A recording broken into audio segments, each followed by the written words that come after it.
our factory here at Starbase. Looks like we're getting a quick TVC, that wiggle check. This is my favorite view of the rocket. Right under the launch mount.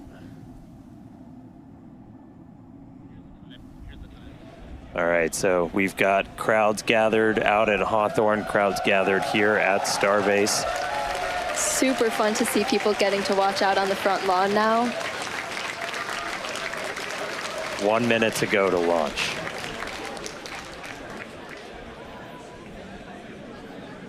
All right, so again, our hold point comes up at T-minus 40, not tracking any reason to stop there, so we should see us go right through that.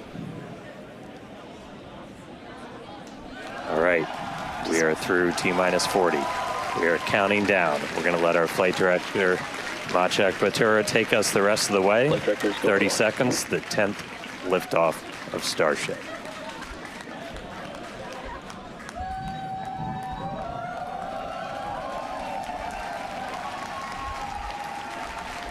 T-minus 15.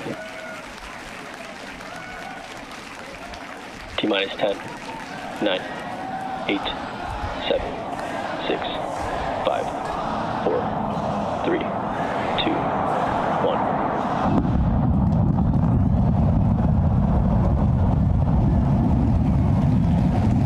We have liftoff.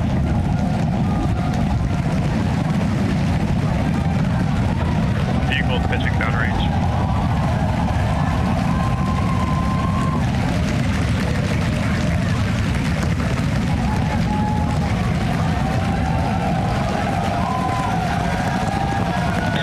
Chamber pressure nominal. All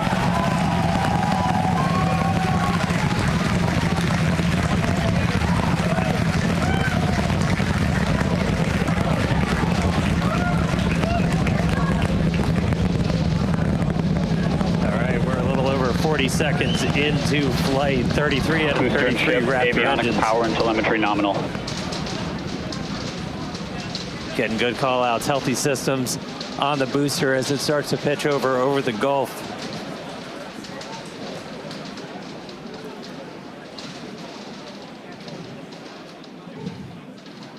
All right, we're a little over 1 minute into flight, about to pass through max Q. Max Q. All right, so we are through the period of maximum dynamic pressure, max stress on the vehicle as it continues to fly. Our next major event is going to be hot staging, which is happening in just over 90 seconds from now. To get ready, the booster will shut down all but 3 of its Raptor engines. The clamps holding the 2 stages together will release, and the Starship second stage ignites its engines. The ship then separates from the Super Heavy booster and heads to space. At the same time, the 3 engines still firing on Super Heavy will flip the booster around. 10 more engines will ignite for the boost back burn, putting the first stage on the path for splashdown in the Gulf. As we mentioned earlier, the hot stage will be jettisoned for this flight, and that should occur just after the boost back burn. So we're about to shut down the first stage and perform hot staging. So let's just watch and listen.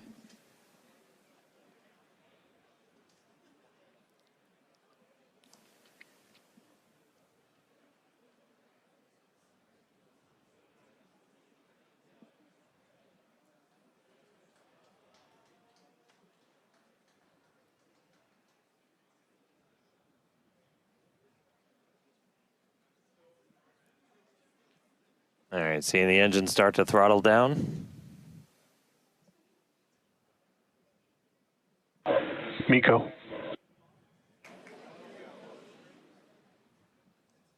Ship ignition. Boost back burn startup. Stage separation.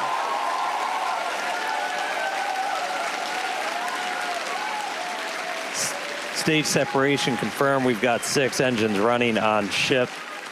Booster is doing its boost back burn, continuing now towards its splashdown site in the Gulf. We are seeing all 6 Raptors lit up on ship.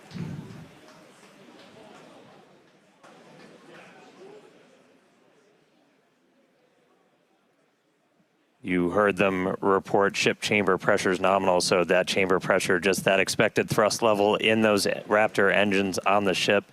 3 vacuum optimized, 3 sea level, all looking good.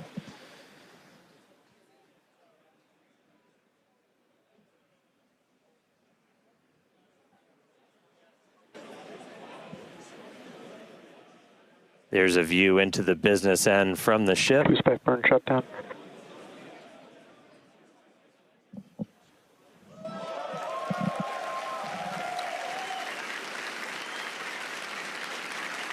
All right, so at this point, we finished our boost back burn, so that was shut down. So that's the first of the 2 burns after a launch that the booster's going to do today. So now it's headed towards the Gulf.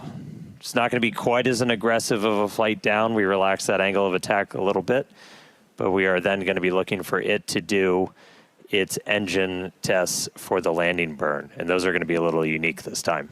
Yeah, typically we start with all 13 inner engines lit for that landing burn and bring that down to just the center 3.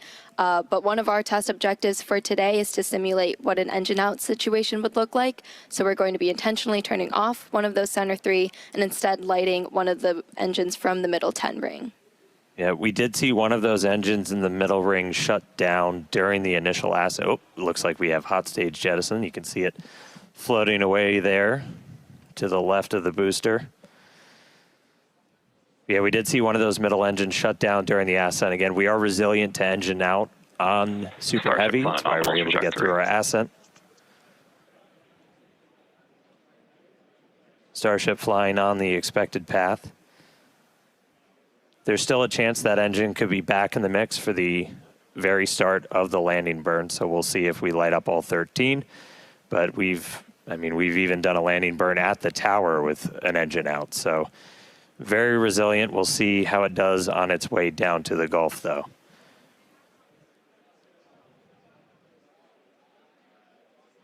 All right, so we got a couple of minutes. That landing burn start should be just about 40 seconds away.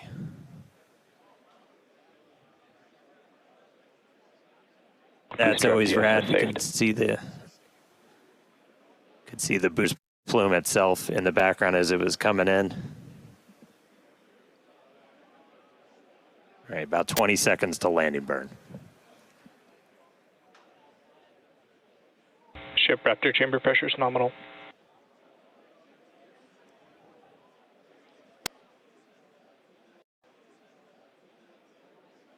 All right, here we go. Landing burn startup. Looks like we got 12 of those 13. Down to 3, including one of the middle ring.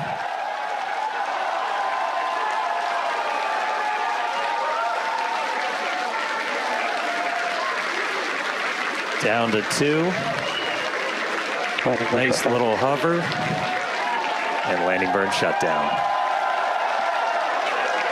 And into the Gulf, here we come. And the booster has splashed down. Incredible flight for booster today. Meanwhile, back in space, about 7 minutes into today's flight, ship continuing its ascent burn. This goes until just about 9 minutes into our flight. That ship engine cutoff is slated for 8 minutes and 57 seconds. We are going to see those 3 RVAC, the Raptor vacuum engines. Those are the bigger circles and that little indicator on the bottom right of your screen. Those will shut down first. And we continue burning for a couple seconds longer on those inner 3 before we hit SECO, or second engine cutoff. Yeah, these views are looking great. Once again, thanks to Starlink for getting us these views. It's just incredible.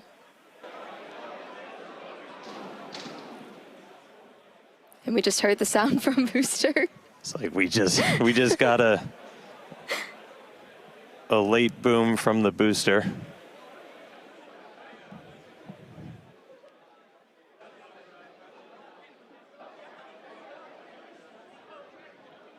Yeah, we have ship engine cutoff coming up here just shortly. And as we mentioned, today's flight test is not an orbital flight, but rather one that demonstrates Starship's orbital capability. Starship from terminal guidance. All right, entering the final phase of this burn. Under 30 seconds to go.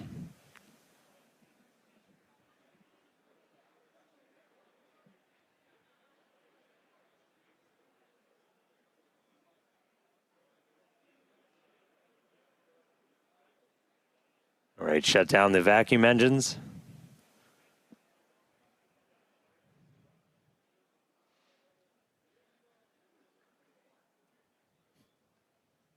Ship engine cutoff.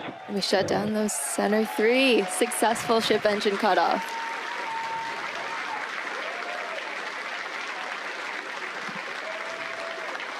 Seco, baby. There we go. That's what we want. Nominal orbit insertion. All right, we just heard the call out for nominal orbital insertion.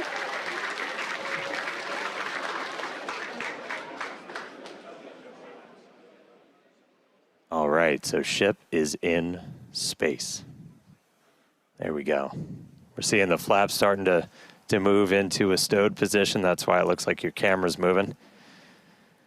Yeah, exciting to see Starship safely in space and super pumped to see all the team's hard work in action here today. And of course, as guaranteed, it's been an exciting day so far. We successfully lifted off right on time at 6:30 p.m. Central Time. Thankfully, our weather was looking good today. And booster, we had our soft splashdown in the Gulf, so ship continues on. Yeah, ship able to complete its ascent burn all the way in. You can see some of the shadows start to creep as it's going to be eventually flying into an orbital nighttime. So we'll see some daylight start to go away. But ship is in orbit, completed its burn. And I mean, that's just the beginning. Now we've got a whole bunch more to go. So we've got some exciting demonstrations planned while we're on orbit. So that right there, we just saved the FTS, the flight termination system. That's that automatic flight safety system we have on the vehicle. So that is now turned off while ship starts its coast period. We are coming up. Our next milestone is going to be the deployment of those Starlink simulators. We've got some payload inside of Starship that we're hoping to deploy into space for the very first time. That deploy is supposed to start at about 18 minutes and 27 seconds into the flight, so just about 7 minutes from now. That deploy will take place over a couple of minutes. It'll go about 1 satellite a minute, so we'll be spread out over that. It might get a little dark, but we've got a couple of views that we can show you to see that deploy in action. After that, we're also looking to do a relight of a single Raptor engine while we are in space. We've done this once before. This is not necessary to deorbit as we are in a suborbital trajectory, but this is essentially a chance to test out what we need to be able to do a deorbit burn. So we'll be doing that a little bit later in the flight, about 37 minutes or so into the flight. And then we get into reentry. We're looking to get that light show and, more importantly, get that really critical data about the ship's heat shield. Yeah, exactly. At about T plus 45 minutes, we'll be heading for reentry. Again, running those experiments with the tiles. We're going to be doing missing tiles, metallic tiles, and also intentionally loading those vehicles' flaps. Hopefully, we'll also see a splashdown in the Indian Ocean today. Yeah, we were able to get to a reentry last time, but we didn't have full attitude control, so we weren't able to go in, heat shield first the way we're designed to. So we ended up losing contact with the ship before we could make it all the way through.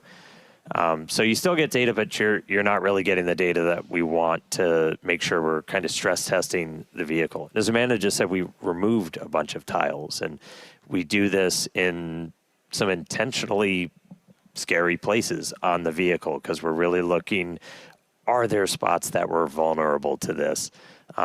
Before we ever start moving towards, putting ship into a full orbital mission to then do reentries a little bit later on. So really, really critical to get that data, really looking forward to a controlled reentry. Yeah, for sure. As we always say, our main payload is data, but today we also have some actual payload on board, and those simulators that Starship will be deploying, we'll see coming up here in just a few minutes. These are dummy satellites that are about the same size as our V3 Starlinks. We have 8 in the Starship PEZ dispenser and expect to deploy at a rate of about 1 per minute, as Dan mentioned earlier. Starlink is critical in all of our flights on Starship to get our main payload data, as we always say. And in fact, it's Starlink that's currently providing these views you see as Starship cruises a couple hundred kilometers above our home planet and provides real-time telemetry through every phase of flight. Yeah, we took a peek inside of the Starship payload bay there for a second. So there's 8 of them there. They kind of look just big steel plates, essentially. They're roughly the same size as those V3 satellites. When we do get that view inside of the payload bay, the payload door will kind of be on your right, and we'll start to see them go out like a Pez dispenser. Yeah, here's a look inside. So those right down there in the center, they're kind of 2 stacks of 4 on either side. And then the payload door is just to their right. And so we'll look to see that open, and then those satellites start to go. We vent the nose cone, so we essentially bring it down to vacuum before we open the door. That was one of the things we ran into on the last flight, as when we had that fuel diffuser fail, the pressure in the nose cone became basically too high for the actuator of the door to open. So that's why we weren't able to get the door open that time.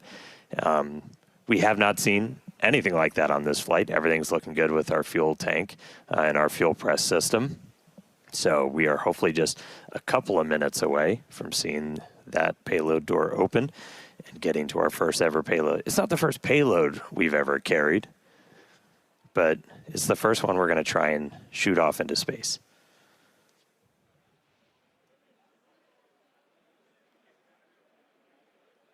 All right, so I think we're supposed to open the payload door in just about a minute and change.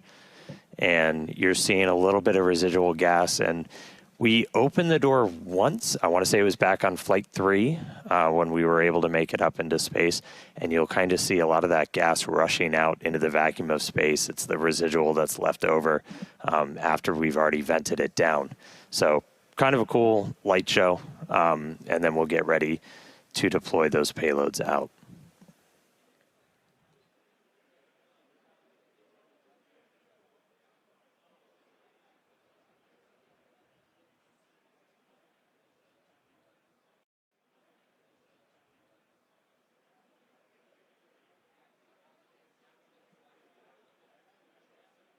And as we mentioned, so we have crossed over now at this point into an orbital nighttime. So views from the outside will get pretty dark, but we'll see what we can see. We do this by design. We've been launching these later in the day here in Texas to try and get daytime views when we splash down. So it's daytime over in the Indian Ocean, where we are currently headed. Just a few seconds until we expect those payload doors to open.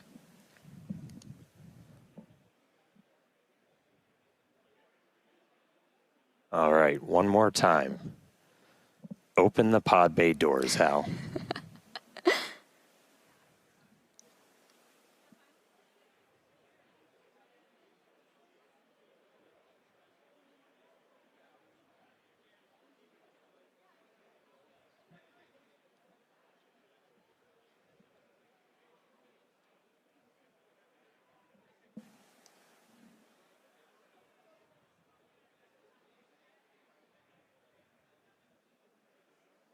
So we are currently in payload deploy prep.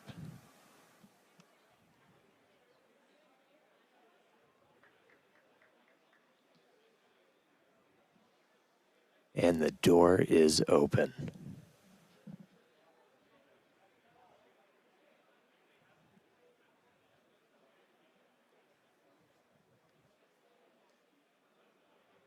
All right, so the payload door is open.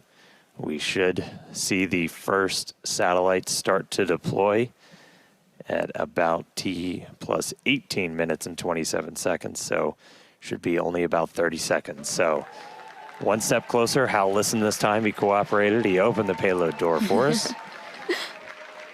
There's a view kind of behind the Pez here looking out into the vacuum of space. About 15 seconds until payload deploy.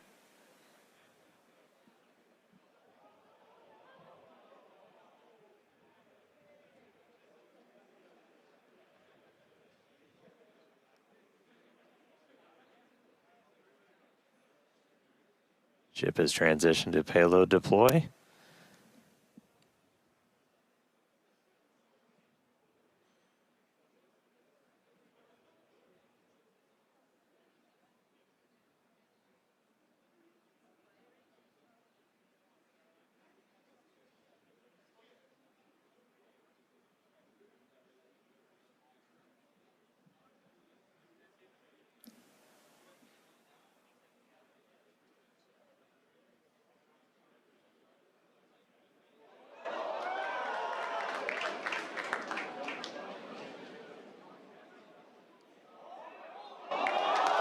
There we go.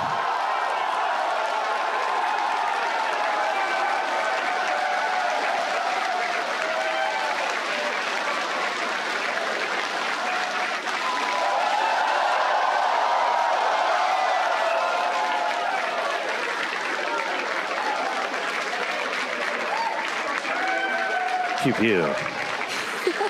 Been waiting way too long to do that. There we go.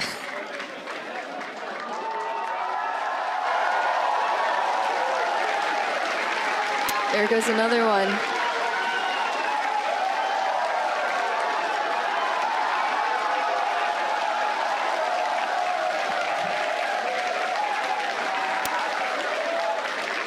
Super exciting moment, as you can hear the energy in both Hawthorne and Starbase. Everyone's super excited for finally getting to deploy some of those simulated satellites. Tez system moving down. Next row. There we go. As we said, we're going to do about one every minute or so.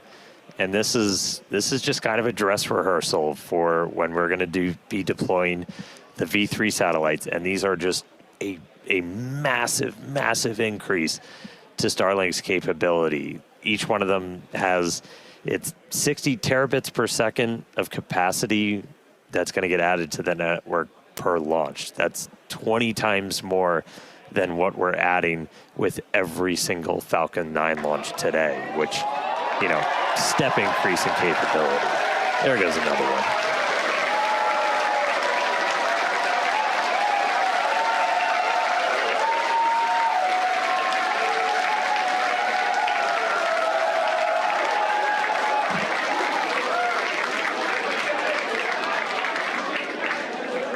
All right, so as we said, we've got 8 total that we're going to go through today. It's about a minute for each one, but looking good on payload deploy.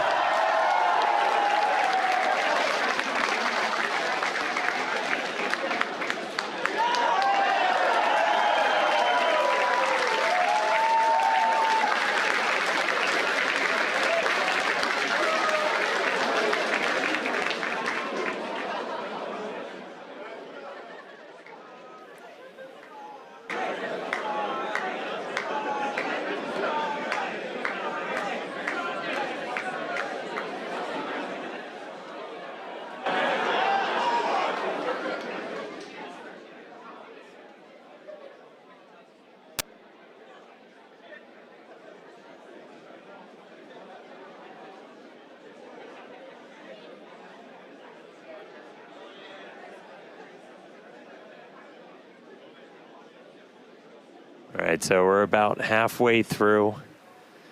When we actually start launching the V3 Starlinks on Starship, we're going to be flying about 60 each time. So it'll be about an hour to get through a full stack. But again, it's just going to be a massive increase in the amount of bandwidth. It's going to enable, gigabit upload, download for people with Starlink, anywhere on the planet. And for us, Starlink is just a tremendous part of just the Starship flight test program. Yeah, absolutely. Always getting us that data. And yeah, the amazing views we have on the vehicle today. Yeah, views brought to you by Starlink of us deploying Starlink simulators before we deploy actual Starlinks. How deep does it go? All right, another one firing out.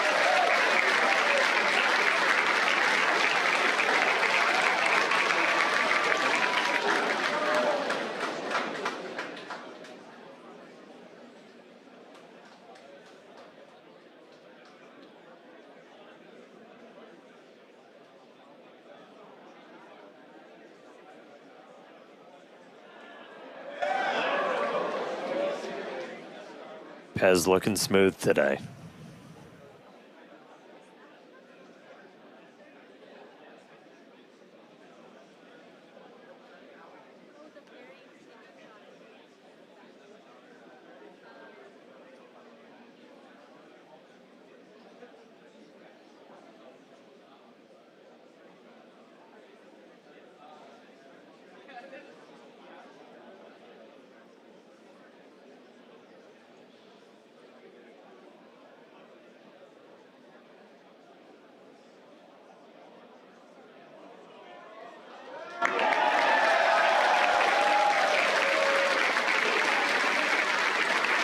All right, looks like we've got one left.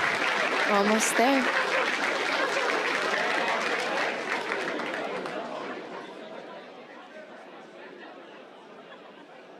Yeah, there you go. One remaining, so 7 of the 8 have been deployed. One more to go. And then we will have completed our first ever payload deploy operation. Just a reminder, we're on a suborbital trajectory. These satellites on that exact same suborbital trajectory, they're going to burn up entirely. They're on that same trajectory towards the Indian Ocean. So the last one has been deployed. Starlink simulator payload complete. Heck yeah, everybody.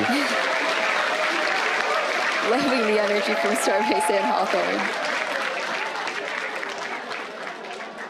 There, yeah, now it's empty. Looking a little lonely, but Successfully deployed all the simulator satellites. really, really cool to see them all out there. Again, people that have followed know Starlink's really critical for the Starship program, in addition to, getting all those views back from the cameras on Starship, which this is an external view. As I said, it's dark outside right now. The lights are off, so it's going to be hard to make stuff out. But in a little while, the sun's going to start coming up as we get to re-entry, which is going to be really critical. We use Starlink for Starship data. Cameras also use it on the cameras that we use to bring you views of these launches, and also hopefully of the re-entry and splashdown. We'll see what we get from the Indian Ocean today. And that's just kind of how it all comes together. Like, we're using Starlink on the planet, off the planet. With Starship, we actually get pretty insane. If you're in the space industry, bandwidth to space is usually pretty minimal. We get about 120 megabits per second. That's split between our high definition video and real-time telemetry. We get that every phase of flight, including re-entry. So it's not just giving us views of re-entry, but we're getting all of that engineering data in real time through phases that it used to be impossible to get that in real time. So just really incredible. Yeah, Starlink definitely affords us all this capability. And reminder, it's the world's largest satellite constellation operating in low Earth orbit to deliver high-speed, low-latency broadband internet. This provides internet access to people all around the world, many of whom had never had connectivity before. Today, Starlink serves more than 150 countries, territories, and other markets, with over 6 million active customers and counting. To meet the growing global demand for high-speed internet, SpaceX expanded its factory in Bastrop, Texas, and also introduced Starlink Mini, as well as an upgraded version of the Starlink Standard kit. All right, now with payload deploy complete, Starship is now going to close its payload bay door and continue to coast towards Earth, around Earth, towards the Indian Ocean. Sorry, I'm really excited today. We are in space, people. Still a lot of major events to come, though. We are looking to relight one of those Raptor engines at about 37 minutes, 33 seconds into the flight, followed by atmospheric entry, hell of a light show, and splashdown. So we're going to go on a quick break, take a quick coast, sit back, enjoy the views. A little bit dark now, but they'll get better soon. A couple of space jams. We'll be back in just a few minutes for that Raptor relight and then re-entry. See you soon.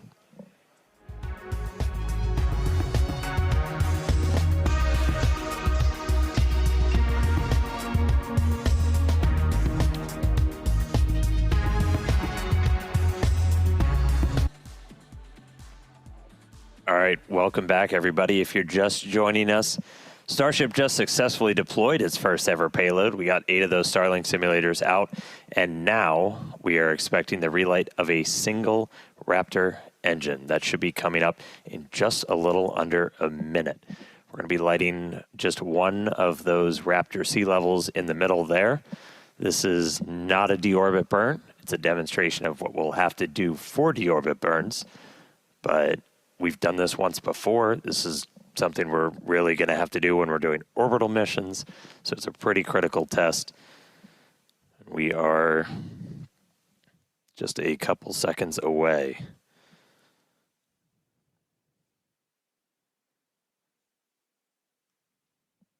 Sorry, we're about 20 seconds away, psych. So we got a little bit more time. So we are going to see one of those Raptor engines light back up. We are through the deorbit demo gate, so we should be seeing it momentarily. Relight demo startup. And shutdown.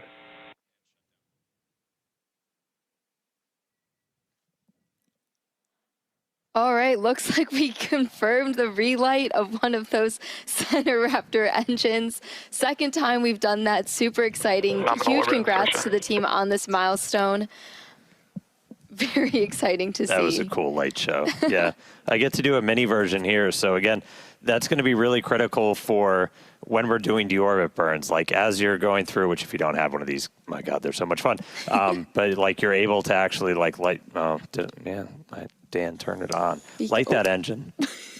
Not set my co-host on fire. And that's what we'll eventually do to, break out of orbit, come back down to Earth. So really cool to see one of those engines light back up again in space.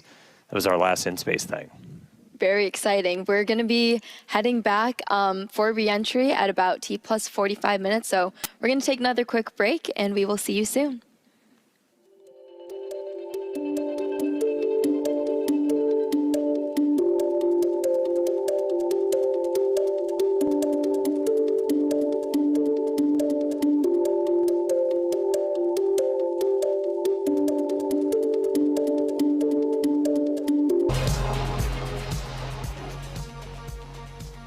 All right, so we are back. We are about 45 minutes into the 10th flight test of Starship.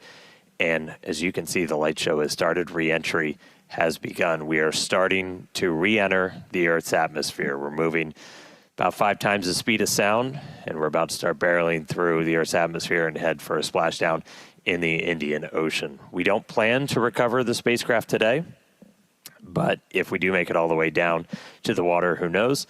But the goal of this part of the flight is to learn as much as we can about the ship's heat shield. A fully reusable, rapidly reusable heat shield for a spacecraft has never been done before. It's one of kind of the hardest engineering challenges still out there for us. And so this is the time to really dig in and get that data. Yeah, absolutely. And re-entry is a critical phase of flight, so we'll need information on how the ship's system end up performing. And Starlink will also help us gather as much data as possible, which is really the main reason why we do these flight tests. Starlink provides us with one more path to collect data to help us rapidly iterate on Starship's design. And if the ship manages to make it all the way to re-entry, we'll collect valuable data on the spacecraft flying through the Earth's atmosphere at hypersonic speeds, or more than 5 times the speed of sound. Yeah, throughout history, a lot of times this is when you go into just a complete data and insight blackout, where that plasma sheath builds up around the outside of the spacecraft that blocks all of your signals that are trying to fight through to talk to either satellites out in space or towers down on the ground. Starship's big size kind of gives us awake, but what really helps us punch through is the fact that we're using Starlink. We're operating at just a much higher frequency. That's not what we want to see. So we just saw some of the aft skirt just take a hit. So we've got some visible damage on the aft skirt. We're continue to re-enter though. And again, we are intentionally stressing the ship as we go through this. So it is not guaranteed to be a smooth ride down to the Indian Ocean. We've removed a bunch of tiles in kind of critical places across the vehicle. So seeing stuff like that is still valuable to us. We are trying to kind of push this vehicle to the limits to learn what its limits are as we design our next version of Starship. So 47 minutes, 45 seconds into the flight, excitement ticking up a little bit on reentry already, but the light show is continuing. This reentry is going to take about 20 minutes or so until our planned splashdown. We were trying to splash down about 1 hour and 6 minutes into the flight. Yeah, and one day Starship is designed to land on Mars, where there are obviously no runways or other humans to help us out. So we are doing propulsive landing instead of more traditional means such as parachutes. And propulsive landing enables us to have more rapid reusability with these vehicles. Yeah, the ship itself, it's a little over 50 meters tall. We've got those 6 engines on board, the 3 vacuum, the 3 sea level, and they're down in that aft skirt region, which flaps have control. All right, so at this point, the flaps have control. That means we're getting into a dense enough part of the atmosphere that the flaps can start controlling us. We're not only reliant on those kind of reaction control system thrusters. We're going to continue hearing some callouts as the ship makes its way back to Earth. So when we hear entry max heating and entry max Q, that will mean the ship has made it through the maximum heating and aerodynamic loads it will experience as it returns. So if it makes it through those, we can say we're doing pretty well. I will say I'm happy reentry cleaned off this camera for us. It was a little dirty from the weather, so thank you, Plasma, for giving us this view as we start coming down.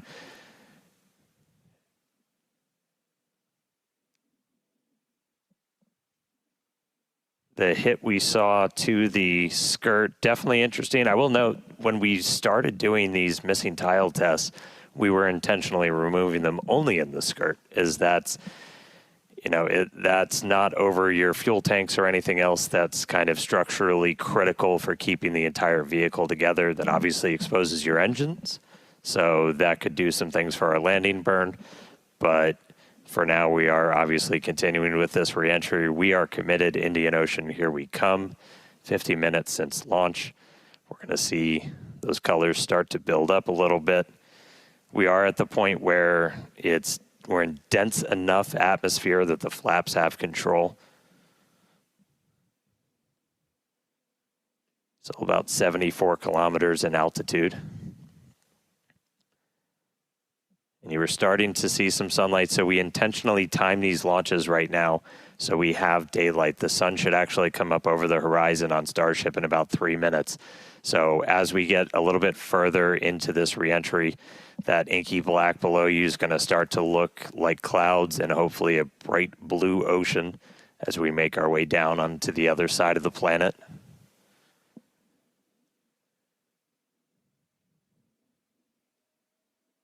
We've got these cameras. These cameras are really cool. We added these several flights ago, looking directly at the flaps as not just the heat shield, but these flaps, how they're able to control the vehicle, withstand that reentry, the seal locations, so kind of where they connect to the ship itself are some of the most critical.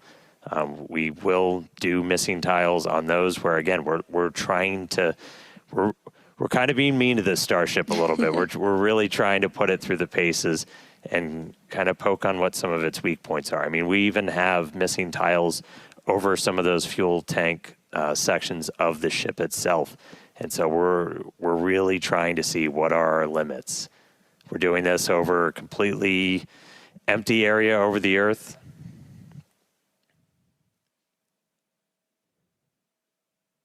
Look at our Raptors there. We are, assuming we make it all the way down to the ocean in one piece, we will attempt a flip and a landing burn. We do have at least one buoy, everybody's favorite camera person, out in the Indian Ocean right now, being powered by Starlink. So that's at our planned landing location. So if we're able to get any live views of the ship, that'll essentially tell you that we nailed our target. Able to do that on our 6th flight test, do it in the daytime, which was really exciting.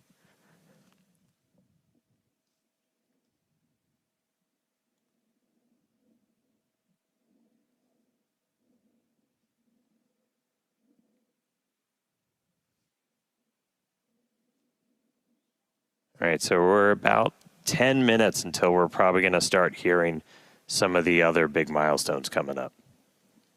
Yep, in about 10 minutes, like Dan said, Starship will be transonic. This is going to be the period of flight where the velocities of airflow surrounding and flowing past the vehicle are concurrently below, at, and above the speed of sound, so somewhere in the range of Mach 0.8 to 1.2. For reference, commercial jets have a range of cruising speeds, but most of them fly at speeds between Mach 0.74 and Mach 0.85, so that's 480 to 575 miles per hour or 770 to 930 kilometers per hour. Yeah, and after transonic comes subsonic. That just means you're slower than the speed of sound. We're still well in excess of that right now. But by the time we hit subsonic, we're essentially belly flopping down. There we go. There's that sunlight. So we're seeing the Earth now come back into view. One of the other things we're doing during this, and you're going to see Starship kind of pitch in some pretty, not extreme ways, but a little extreme, as we're trying to really stress the structure of the ship itself, specifically those aft flaps, so the ones in the very bottom of the vehicle. We're pushing not just how well does the heat shield hold up, but how well does the ship structure hold up. We are pushing it beyond essentially what we think we'll have to fly at to do something like a return to launch site. So again, may not be a very smooth ride downhill, but we're doing that by design. We're really trying to find what are the edges that we can operate at, build up a good data set. But sun is up, clouds and water down below us. We are just about 10 minutes away, a little less than 10 minutes now, until we start hitting transonic and then subsonic. Once we hit subsonic, we're basically just belly flopping.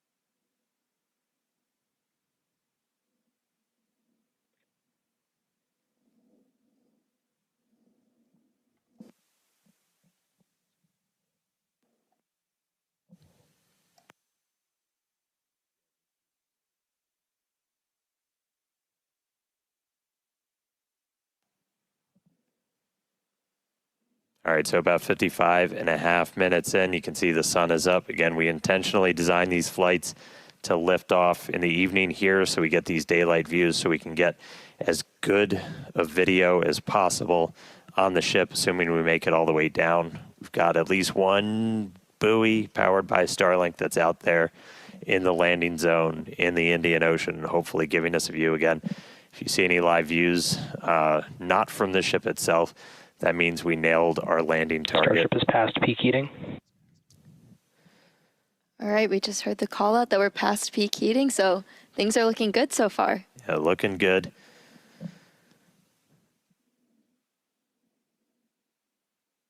And at this point, again, the flaps are controlling. So this movement you're seeing is that forward flap moving to try and just maintain control, maintain attitude of the vehicle as we're coming down.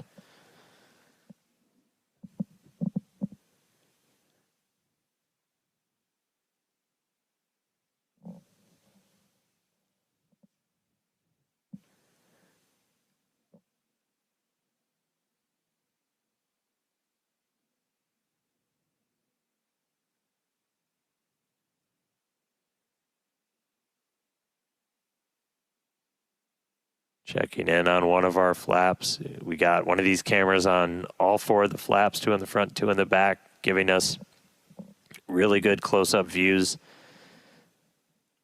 As we obviously don't have a camera that can see the entire heat shield. These give us kind of the best that we can do. But looking at those flaps is really, those are just, super critical for controlling the ship. You have some ability to maneuver kind of cross range. So as you're coming in, you can see in that indicator at the very bottom right that we've pitched up quite a bit. So again, we are maximally stressing those aft flaps right now. Looks like we got a little bit of burn through the very bottom part of it. Everything's still looking good. Ship maintaining control.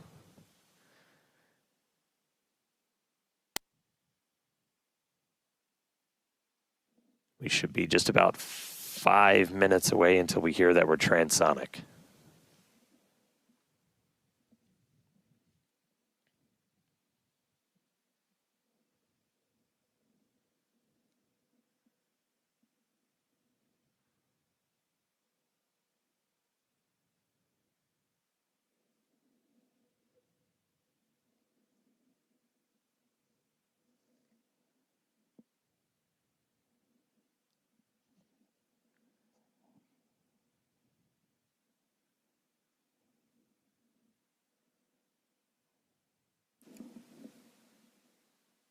Still a little bit toasty on the aft skirt of the vehicle as we continue coming in.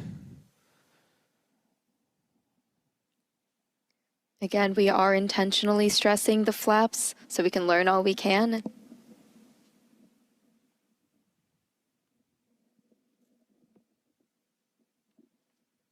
All right, so now we're already well past peak heating.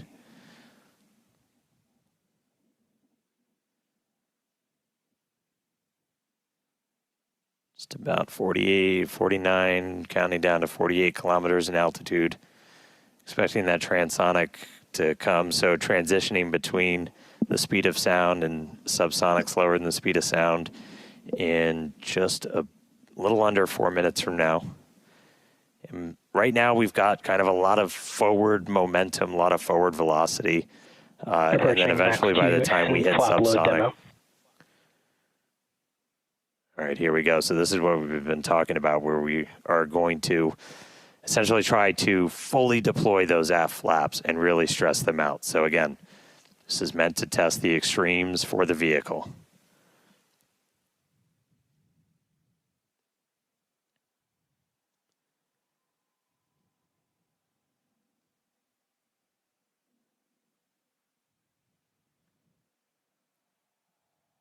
All right.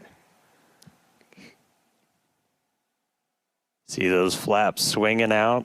Again, we're putting ship through the ringer on this flight in.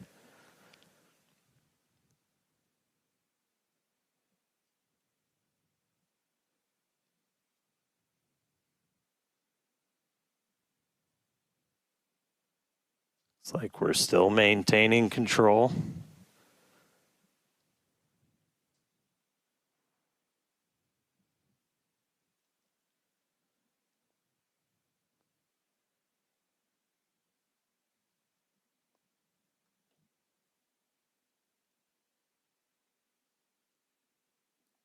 All right, flaps earning their paycheck today, getting through kind of that max stressing. Definitely things looking good so far.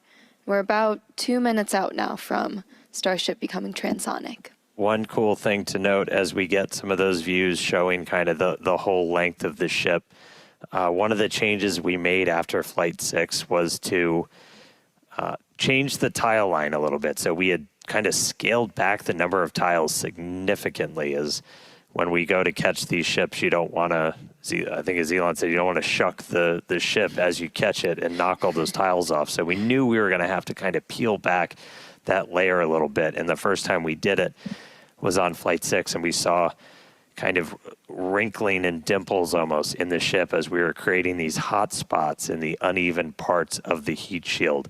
And so to kind of address that, we smoothed it out. That's why you've got kind of that nice smoothed out black line now on the ship. And just looking at it, we can see kind of a little bit of hot spot, a little bit of warping almost near the payload door. You can see a little bit of colored patina up above it, but we don't see those kind of deep, almost, they almost look like gouges on that. So it looks like that's been pretty successful. So, all right, we are less than a minute away from hitting transonic. Again, pretty soon our forward velocity is going to look like it's kind of falling off a cliff, and Starship will look like it's falling off a cliff as we essentially go into our belly flop. If you watched some of the high altitude tests or suborbital campaigns, we were able to test that. It was a pretty fundamental, like, can this thing actually fly? And we were able to prove that out with that suborbital campaign. And that's what we're about to see shortly here.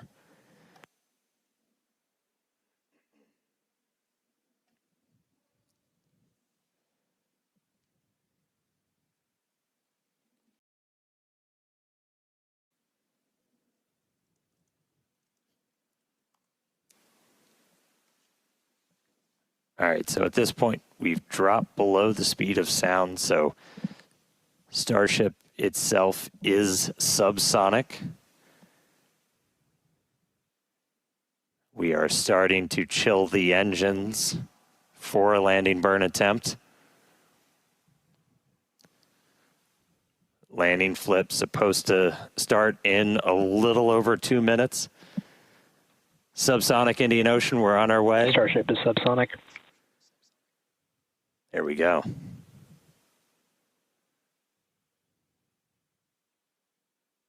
Farewell, space.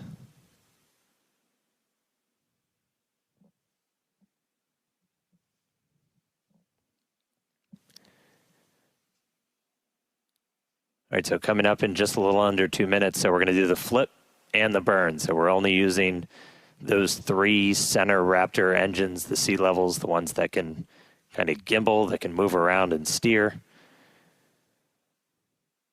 Dipping the nose down a little bit.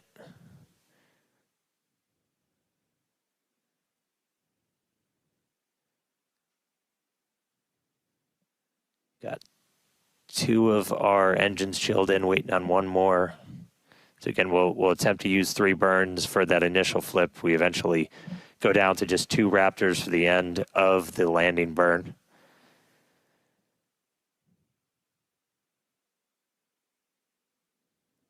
Just about 1 minute now from that landing flip and landing burn start.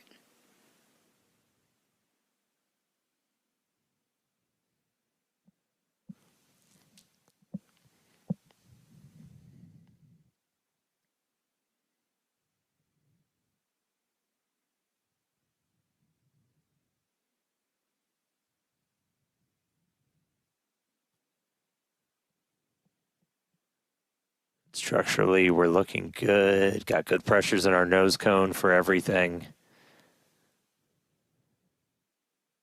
Just about 30 seconds. So again, we're going to look for the flip. So Starship's doing its belly flop right now. We're going to do the flip. Swing out. Let's punch through some clouds first.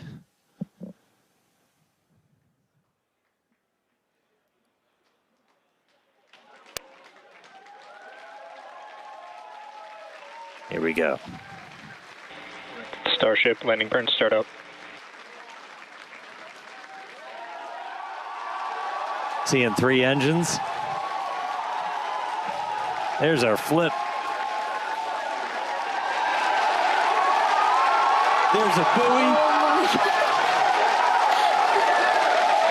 There's a splashdown.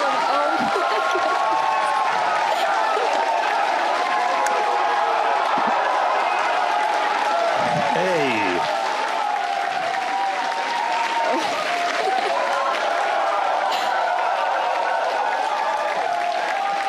Oh, man. Yeah. Farewell, Ship 37. Thank you, buoy cam. Landing flip, landing burn, splash out of the Indian Ocean. There we go. Whew. All right. That was pretty awesome. Incredible flight cool, today right? for both ship and booster. Yeah, really incredible. So obviously we're excited here. It looks like everybody's excited over there. Tyler, how's it going over in Hawthorne? We are super excited here in Hawthorne. It was another exciting Starship flight test in the books, and we hope you enjoyed those Starlink views. So congratulations to the team at Starbase and everyone here and around the company. So many employees have contributed enormously to the Starship program as we continue to iterate and make progress towards a multi-planetary future. So that's going to wrap it up for us here in Hawthorne. Thank you to everyone for tuning in today. It was great being with you today. Back to you guys. That was absolutely incredible. Huge congrats to all the teams here. Again, we lifted off from Starbase Texas right at the top of our window at 6:30 p.m. Central Time. We saw a booster successfully lift us up through ascent, had a successful hot staging where ship continued on with its suborbital trajectory. Booster came back down, had that boost back burn, and a successful landing burn with that unique engine configuration as well. Yeah, and then ship continued on its way, made it all the way into space. We got to see first ever payload deploy. So exciting. That was awesome. We got the door open, 8 Starlink simulators deployed, relit that Raptor engine, and then on entry, we probably gave it a little bit of extra time in the oven, but made it all the way through re-entry. All 3 engines started up, landing flips, splashdown in the Indian Ocean. Promised maximum excitement. Starship delivered. Most definitely. Congratulations, all of our teammates here at SpaceX. It's been a year. Everybody that's worked on this program, this is what we're working for. So big congrats to all of them. Thank you to all of our future customers, too, for your support. And we'd also like to thank the fine people of Cameron County, including the residents of its newest city, Starbase, as well as the Coast Guard, the Federal Aviation Administration, the Government of Mexico, and the Australian Space Agency. Be sure to stay tuned to SpaceX on X for updates, more of the views. This is just a tiny amount of the views. We have so many views that we didn't get to feature on the broadcast. So we're going to be going through that over the next couple of days, and we'll be posting it all there. Yeah, if you're interested in more launch coverage, head on over to spacex.com/launches for the most up-to-date information. In fact, we actually recently rolled out a new departure board featuring our upcoming launches with details like mission name, launch and landing site, and liftoff time. So be sure to check it out. All right. We just launched the world's biggest rocket. Again, dropped a couple satellites off, suborbital. Incredible payload deploy for today. Nailed that double header into the ocean, splashdown, time to go through the data. Really crazy cool to hit all those objectives today. Yeah, huge shout out to all the teams who make this look easy. And thanks to all of you for tuning in, and we will see you